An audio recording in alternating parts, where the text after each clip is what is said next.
Hi, this is the Akron Cooperative Medical Laboratory Science Program's cross-matching tutorial. I'm going to show you a couple different ways of doing cross-matching. The first one is the tube technique, and it is an indirect antiglobulin test if you need to take it all the way to Coombs. Most of the time, though, it's just going to be an immediate spin, unless your facility does electronic cross-matches, and then you can skip this step altogether and just do it electronically. So our patient is Slumpy Dog, so we're going to cross-match. Remember, cross-matching is patient plasma in the same tube as your donor units and donor unit red cells, and you want to see if they're going to agglutinate. If they don't agglutinate, they're considered compatible and you can transfuse. If they do agglutinate, they're incompatible and you cannot transfuse those. So the way that we label our tubes for immediate spin crossmatch or full AHG crossmatch, you put first three letters of the patient's last name, just like we do with our tube testing when we set up the ABO and RH and the antibody screen. And then you put an X for crossmatch, and then you're going to put the last three numbers of the donor number, as long as it is unique. And this donor is ending in 579. So we're going to put 579, and that will go next to that tube. And then again, we put dog times or cross matched, and this donor unit's number ends in 633. So we will put 633. And remember, at this point, we have already selected ABO compatible units. So we know that based on history, Mr. Slumpy Dog has an A positive type, and we have selected an O negative unit and an A positive unit to cross-match him with. So what we're going to do, we've already got our plasma taken off from the primary tube. Make sure that it is the correct one. That is Mr. Dog. You're going to put 2 drops, because remember, anytime you do patient plasma, you're putting 2 drops. So you put 2 drops of patient plasma into each of your cross-match tubes. And then you are going to make dilutions of the red cells, and you need 3 to 4% when doing tube. So we're going to mark these as 579 cells and put that on this side. You can organize these pretty much however you want. And then 633 cells. Or off the back of the donor units, they have extra stickers like this. If they have plenty of those stickers, use one of these and put it on this tube instead of handwriting. It's much easier, much more reliable that way. And remember, we need to make a cell suspension, so we're going to take one of these segments that the Red Cross nicely made for us, and you can use scissors and cut, which is what's recommended if you're not behind a shield, but you can also just twist and pull. And then you're going to grab a segment device and put the segment in the top and push and squeeze. And you don't need that much. And then we have 633. Again, work behind a shield and you can twist. Otherwise, use scissors. Put the one back that you're not using. And same thing. You need to use a segment device, put it on the right way, and put your segment in, push down, and squeeze. And you don't need to completely empty the entire thing. While we're here, though, we also need to make up 0.8s just for demonstration today. So I'm going to go ahead and pull off the packed cells while they're still packed, so that we can use them in our gel testing. So here we're going to do a 0.8, and this is 579 cells. and 633.8. And we'll just set these up this way. But let's look at our cheat sheet to make sure I have it right.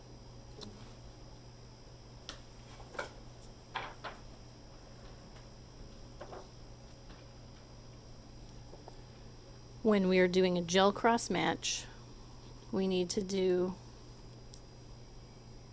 a 0.8% suspension, which is 1 ml of MTS diluent and 10 microliters of packed cells.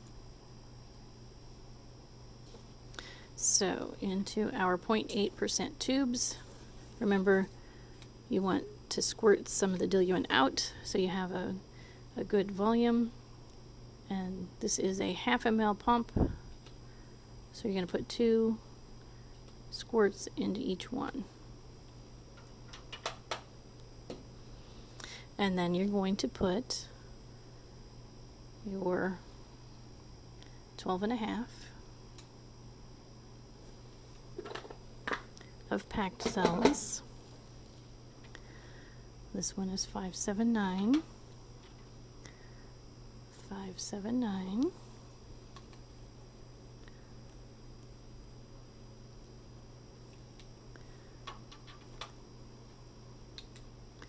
And then we go all the way down to the bottom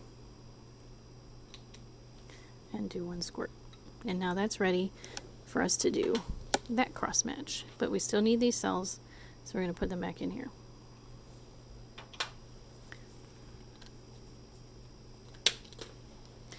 And then we're going to do the same thing with 633.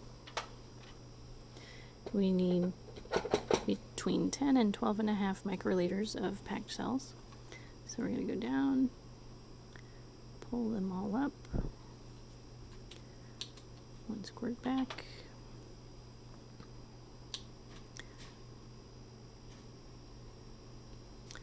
and mix them up.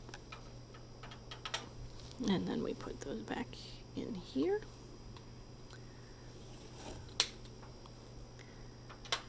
All right, so we'll use those 0.8s for later.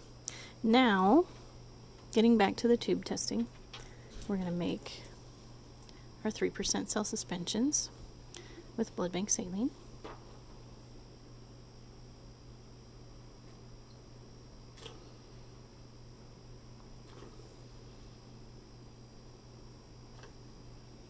So those look pretty good. Get some pipettes in there.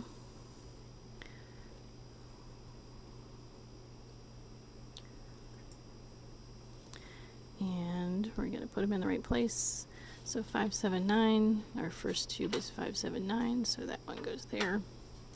And this is 633, so that one goes there. All right, so remember we've already got our patient plasma in here. Now to do an immediate spin, you're going to take 1 drop of your 3% cell suspension and add it to the corresponding tube. So this is the cells from 579, so we put it in the tube that has patient plasma plus 579. These are the cells for 633, and we put 1 drop into the tube that has the patient plasma marked 633. And then we're going to spin them down 15 seconds on high and see if they agglutinate.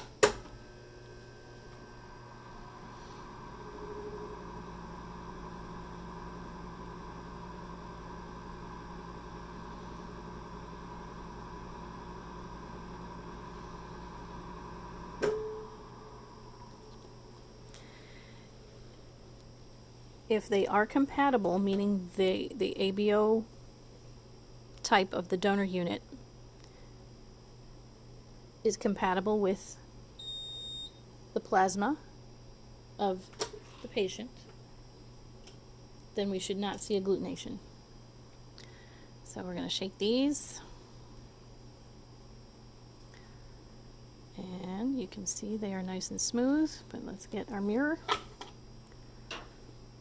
just in case.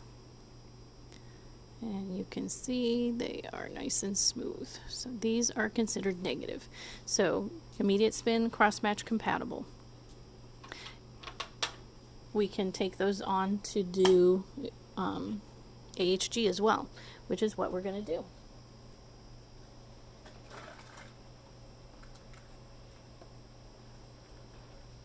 And if you remember, our next step is to incubate it, but we need to add gamma enhance.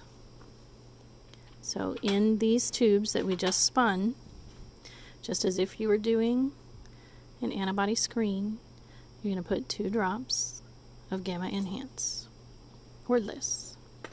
And then you're going to incubate it in your heat block at 37 degrees for 15 minutes. And we'll get our timer going.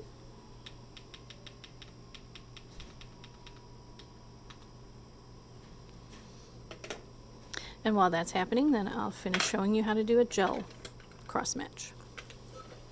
You would do a gel cross match. They do have immediate spin cards available that have buffer in them, but we usually just do tube testing for that because it's much faster if you're going to do immediate spin, and it's cheaper. But if you want to do a gel cross match, a full cross match, an AHG cross match, just as if you were doing an antibody screen in gel, you're going to be using the IgG card to do an indirect antiglobulin test in gel. And that's where we would get our 0.8% specimens ready. So our patient is Mr. Dog, and since we're doing 2 units, we're going to just write his name across. And then you're doing the work, so write your initials. And then up in the top box, we're going to write times 633, and then times 579. And again, that X or the time sign or the cross, that means that you're cross-matching those particular units for Mr. Dog. And remember, you're only going to open as many foil microtubes as you are going to need to cross-match. And we've already looked at the tubes and made sure that they're okay. See, they look good. And then what we're going to do next, remember, cells go in first. So we made up our 0.8 suspensions of each of the donor cells. So we're going to put our pipette on 50 because you put 50 microliters of cells into the gel. And we are going to go in and mix this up a little bit by sliding this gizmo up and down.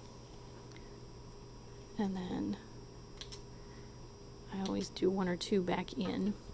And this is 633, so we're going to go into the first one, 633, hold it 2 hands, quick pump, and then put the rest back by sliding this gizmo all the way down. And then you're going to do the same with 579. He goes into the microtube marked 579. So you mix them up by sliding this thing up and down. 1 pump back in, it's 579. Hold it steady, don't touch the microtube, and 1 squirt in. And then put the rest into your cell suspension tube. So now we've got the red cells in. What do we need next? Indirect antiglobulin tests always get 25 microliters of the patient's plasma. And here we have, because this is Mr. Dog that we're testing, we've got Mr. Dog's plasma. So you go down and pull up enough. Make sure your volume's on 25. And then you're going to hold it 2 hands and 25 microliters into each one.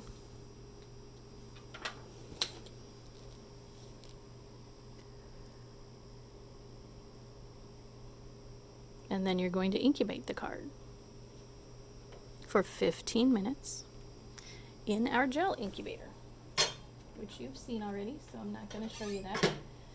But we'll set another timer for 15.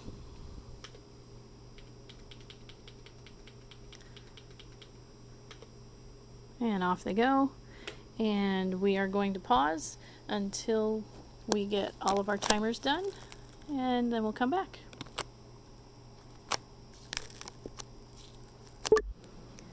All right, we're back. Our timers are done, and we are getting ready to read the 37-degree incubation reading for these 2 cross matches, because just like for your antibody screen, you need to read the 37. So we're going to spin it for 15. And our timer for our gel cross match is done, so we've got that spinning as well. And in 15 seconds, we will read the 37 degree and record it off camera. But it's exactly the same as you would do for your antibody screen. You just record it under the cross match section, or the compatibility testing section. And if you're thinking ahead, you want this to be negative here as well. Correct? Because no agglutination means there's no antigen-antibody interaction happening, which means the unit is okay to transfuse. It's compatible. And we can see that it's nice and clear, but you should always use a magnifier, especially on cross-matching, to make sure that you're not seeing anything there. And both tubes look good. So now the next step is to wash. So I'm going to do that off camera. You don't need to watch that. But if you remember, you need to fill these tubes. I won't let you watch the centrifugation, but you need to fill these tubes 3/4 of the way with saline. Spin them down 60 seconds on high, and then decant to a dry cell button after the 3rd wash. All right, we finished the 3rd wash, and I want to show you again how to decant, because sometimes it can be scary the first time you do it. But you're going to turn them upside down, hold it upside down, and then come over and blot on a piece of gauze or paper towel. That way you get all of the last of that liquid out, so that you have dry cell button.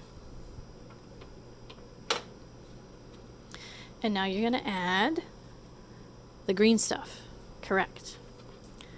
And you'll add how many drops of the green stuff? You're going to add 2 drops. And this is anti-IgG, which is anti-human globulin reagent. So 2 drops. And use those 2 drops to resuspend. And then spin 15 seconds on high. And then we'll add check cells.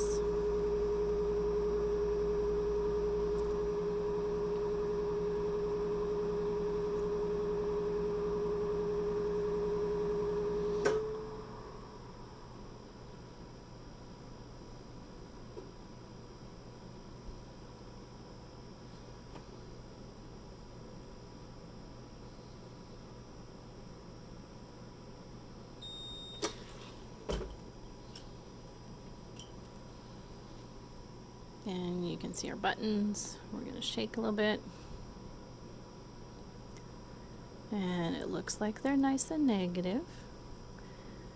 So these look compatible so far, as long as we verified that our AHG reagent works. And we've got nice looking smooth buttons under there, or lack of buttons. So far they're negative, which means they're compatible. And I don't have any check cells because they get used up really quickly. But we're going to pretend that we added check cells and then spun these down again for 15 seconds and then resuspended them, and we saw that there was agglutination, which means it was a valid test, which means we can now call these units compatible, and we can print out tags and put the patient's information on there along with the fact that they are compatible and get them issued so that the patient can be transfused. So that is how you would do the tube AHG cross-match. And the first step of that would be the tube immediate spin cross-match. Both of them are still useful. And in 1 second, we will look at the gel cross-match.